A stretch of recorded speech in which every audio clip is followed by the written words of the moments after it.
The divorce papers were finally signed. The ink was dry. It was time to start over.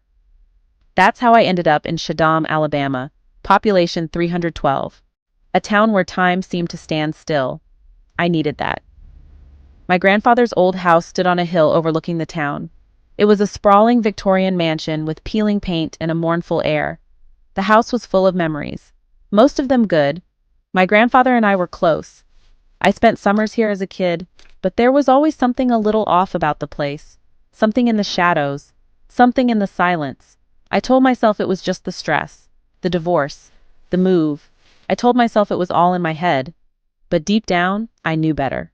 Shaddam was never going to let me forget. It was in my blood now. The town, the house, and the secrets they held. The house was mostly as I remembered it. Dusty furniture covered in white sheets, the musty smell of old books and forgotten memories. But there was something different too, a heaviness in the air, like something was watching me. I started to unpack. Box by box, I tried to make the house my own, but the shadows seemed to deepen. I found my grandfather's journal in the attic. Its leather cover was cracked and faded. The pages were filled with his spidery handwriting.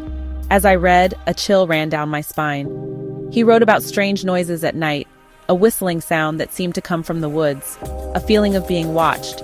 I closed the journal, my heart pounding. Was I imagining things, or was history repeating itself?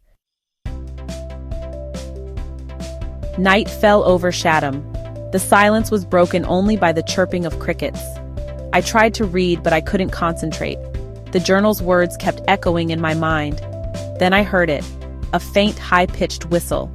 It seemed to come from the edge of the woods. I told myself it was just a bird, but the sound was wrong. Too sharp, too deliberate.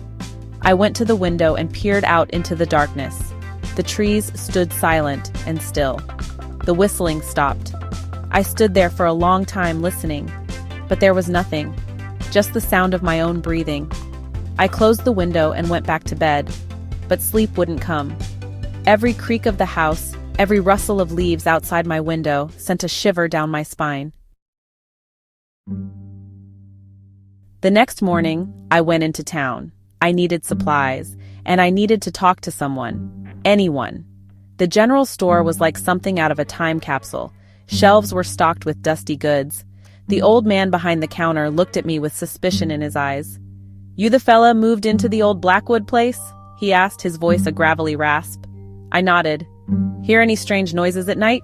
he asked, a knowing glint in his eye. I hesitated. "Just some birds, I think," I lied. He chuckled, a dry, humorless sound. "That's what they all say," he muttered. "But it ain't no birds." He gave me a long, hard look. "You be careful up there," he warned. "Some things best left undisturbed." The whistling returned the next night, closer this time.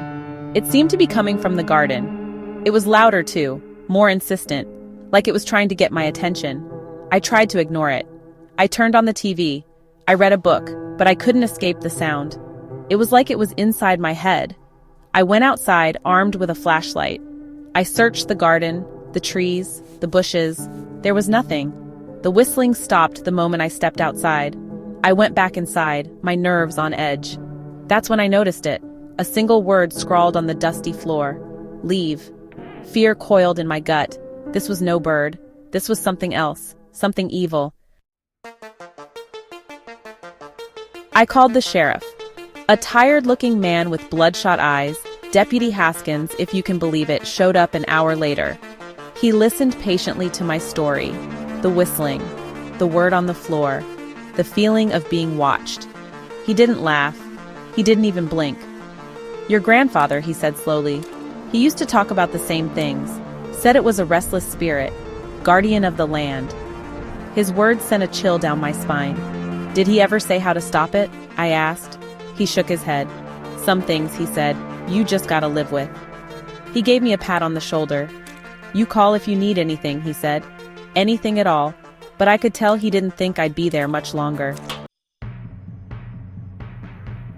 I couldn't leave. This was my grandfather's house, my legacy. I wouldn't be driven out by some ghost story.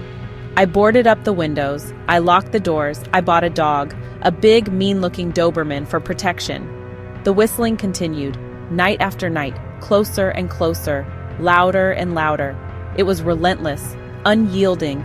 Terror became my constant companion. I wasn't sleeping, I wasn't eating. I was a prisoner in my own home. One night, the whistling was so loud it felt like the walls were vibrating. I grabbed my baseball bat, my only weapon. I crept through the house, my heart pounding in my chest. I had to face it, whatever it was. I threw open the front door and stepped out into the night. The whistling stopped. Silence. Then I saw it. A figure standing at the edge of the porch. Tall, thin, shrouded in shadow. I raised my bat. "Get out!" I screamed. "Get out of here!" The figure took a step towards me. I could hear its breathing, rattling, unearthly. I blinked, and it was gone. The next morning, I packed my car. I didn't leave a note. I didn't say goodbye. I just drove. Drove until I couldn't drive anymore. I left everything behind. The house, the town, the memories. I never went back to Shaddam. I never found out what that thing was, what it wanted. Some things are better left unknown, but I can still hear the whistling.